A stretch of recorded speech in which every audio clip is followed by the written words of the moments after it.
I am happy to join with you today. Once you change your philosophy, you change your thought pattern. I love America. I love everybody. Do what this white here can do more.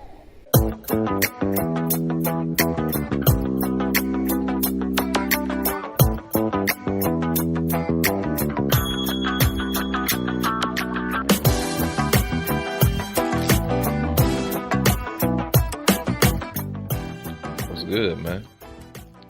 Welcome back to another episode of the One Way Podcast.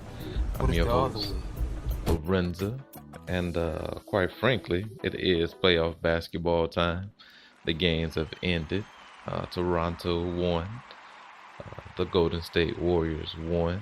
I'm not sure who won between the Pelicans and the Blazers as of yet, but I'll get those scores and I'll get those to you after the end of today's game. But I want to take a break from basketball, if only for a moment, just to acknowledge that Dez Bryant of the Dallas Cowboys has finally been released from the Cowboys. He was scheduled to make about $12 million with a chance to make 16. He wasn't taking a pay cut.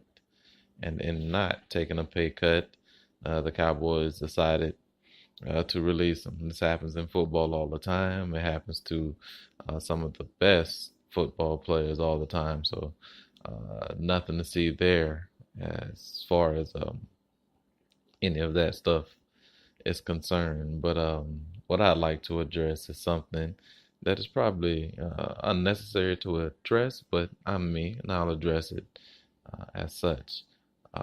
There's this thing, and it's been ingrained in people's DNAs to the point where they actually believe it. But people have been talking about how Jerry Jones has been a father figure to some of these athletes, like the Charles Haleys and quite notably the Dez Bryants. And I'm gonna say this, and I'm gonna say this from the bottom of my heart. Sometimes what's seen as a father-son relationship isn't actually a father-son relationship. The relationship that Charles Haley had with Jerry Jones might have seemed like a fatherly relationship. It might have been portrayed as a fatherly relationship, but was anything but. Same thing with Dez Bryant. It was anything but. What you have is someone who is invested in you physically. They're going to make sure that they take care of you mentally, because if you go crazy up top, then you're done. Or that's Charles Haley's case. In Dez Bryant's case, if you go to jail, if you do this or that, you're done. Like, I can't, and I've wasted a pick on you. If I've wasted this money on you, if you can't play because you're in jail or suspended, like, what good are you to me? So I'm going to take a bet on you as a football player, and then as a man, I'm going to put things around you to make sure you don't get in trouble. That is not a father-son relationship. That's not how fathers raise their kids at all. You know how fathers raise their kids? You know who really has a father-son relationship with Jerry Jones? Jason Garrett, the Dallas Cowboys football coach.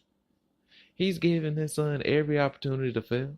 He's giving his son every opportunity to succeed. He's got his son playing with house money. He's giving his son a job via osmosis, basically, just nepotism, straight up. I'm surprised his actual son is not a football coach, but he'd rather much be in the owner's personnel part of football, because he is Jerry Jones' son.